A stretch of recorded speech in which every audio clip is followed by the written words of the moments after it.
Hello friends, welcome to my YouTube channel.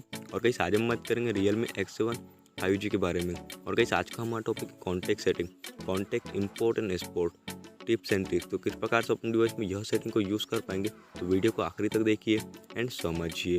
अभी तक आपने हमारे चैनल को सब्सक्राइब नहीं किया है तो प्लीज़ सब्सक्राइब कर लीजिएगा, बेल आइकन बटन प्रेस कर लीजिएगा एंड वीडियो को लाइक शेयर कर लीजिएगा। तो फ्रेंड्स, बात करते टॉपिक पे। तो सबसे पहले आप अपने फ़ोन की देखिएगा, सेटिंग्स ओपन कर लीजिएगा, डिफ़ॉल्ट सेटिंग। एंड यहाँ पे गाइस आप नीचे आइएगा, देखिए आप आइएगा यहाँ पे, देखिए नीचे सिस्टम एप्सल ऑप्शन पे इस टाइप से। यहाँ पे देखिए आपको सेकंड वाला ऑप्शन मिलता है कॉन्टैक्ट वाला, तो आप उस पर चले जाइएगा इस टाइप से। देखिए यहाँ पे आपको फर्स्ट ऑप्शन देखने को मिलता है इंपोर्ट एक्सपोर्ट कॉन्टैक्ट वाला। यहाँ से देखिए आप उस पर टैप कर दीजिएगा एंड यहाँ से आप इंपोर्ट कर सकते हैं स्टोरेज डिवाइस में आसानी से।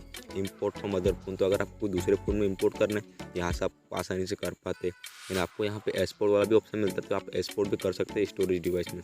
एंड यहाँ पे आपको शेयर कॉन्टैक्ट वाला ऑप्शन मिल जाता है, यहाँ से आप आसानी से देखिए कोई भी एप्लीकेशन में, ऐप्स वगैरह में देखिए सेंड कॉन्टैक्ट भी कर पाते। तो फ्रेंड्स, ये था आज का हमारा टॉपिक। उम्मीद है फ्रेंड्स आपको वीडियो पसंद आएगी।